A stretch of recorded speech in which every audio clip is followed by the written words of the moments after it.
Dieu demande des matériaux particuliers pour son tabernacle, et du bleu, et de la pourpre, et de l'écarlate, et du coton blanc. Exode 25, 4. Nous allons voir maintenant la signification de ces matériaux. Le bleu est une couleur céleste. Lorsque nous voyons la couleur bleue, nous pensons toujours au ciel. Aussi, la couleur bleue nous rappelle notre vocation céleste, tandis que nous sommes sur terre.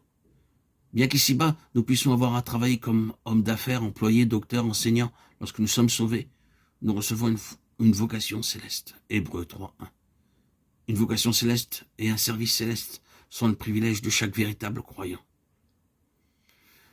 Les questions les plus courantes que l'on nous pose dans les magasins, dans le train, sont « Quel est votre nom ? Quelle est votre profession ?» Nous répondons « Mon nom est un tel et je travaille comme agriculteur, docteur, ingénieur. » Chacun selon sa spécificité. Mais parmi les chrétiens, nous ne disons pas « Quel est votre nom ?» Nous disons « Êtes-vous sauvé ?» signifiant « Êtes-vous un enfant de Dieu ?» Avez-vous trouvé la joie du Seigneur? Vos péchés sont-ils pardonnés? Avez-vous la vraie paix? Votre nom est-il écrit dans les cieux? C'est ce que nous demandons en tant que chrétiens. Puis, en second lieu, accomplissez-vous votre vocation céleste? Vous dites être né de nouveau, mais vivez-vous en conformité avec votre vocation céleste? Est-ce que vous gagnez des âmes pour votre Sauveur? Parlez-vous du Seigneur aux autres? Manifestez-vous la gloire de Dieu? Le diable est-il vaincu par vous à cause de votre fidélité à votre vocation céleste? Chaque pécheur dont les péchés ont été lavés par le Seigneur Jésus devient par le sang un compagnon de la vocation céleste. C'est ce que la couleur bleue nous rappelle. Le pourpre est la couleur royale. Elle parle de la royauté de notre Seigneur Jésus-Christ. Souvenez-vous comment les soldats se moquèrent de lui, mirent sur lui un manteau de pourpre et dirent « Salut, roi des Juifs » Jean 19, 2, 3. Dans leur moquerie, les hommes donnèrent au Seigneur Jésus-Christ une couronne d'épines, mais lui, il nous donne une couronne d'or. Dans leur moquerie, ils l'habillèrent de pourpre, mais en vérité, lui, fait de nous des rois et des princes pour Dieu. Ainsi, la couleur pourpre dans le tabernacle était placée pour que le peuple se souvienne de son appel royal. Exode 19, 6. Bien que nous soyons des pécheurs, de misérables pécheurs, Dieu veut que nous devenions des rois et des princes. Voilà son amour pour nous.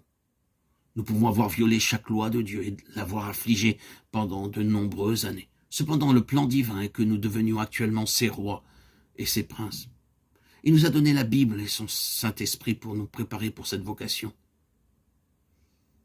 L'écarlate nous parle de purification de nos péchés par le précieux sang de Jésus. Ésaïe 1, 18. La couleur écarlate déclare peu importe le nombre de péchés que vous avez commis. Ils peuvent même être écarlates. Là n'est pas la question.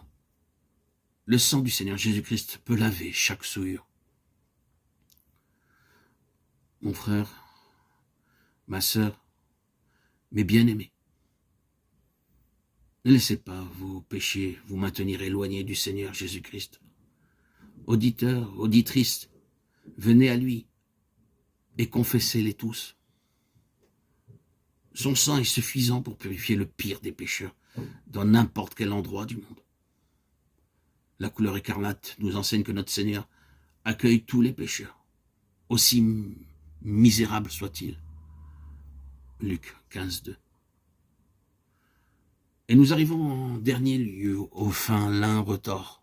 Le fin lin est la justice des saints, Apocalypse 19, verset 8. Le Seigneur Jésus-Christ nous a accordé le privilège d'être habillés des habits du salut.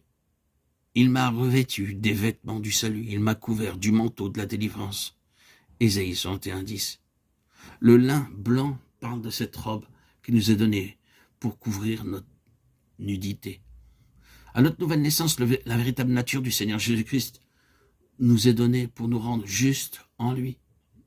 Lorsque nous venons à lui, nous sommes effectivement rendus blancs, aussi blancs que le lin. Nous ne devenons pas justes parce que nous lisons la Bible. Nous sommes justes parce que nous sommes habillés et recouverts de la justice du Seigneur Jésus-Christ.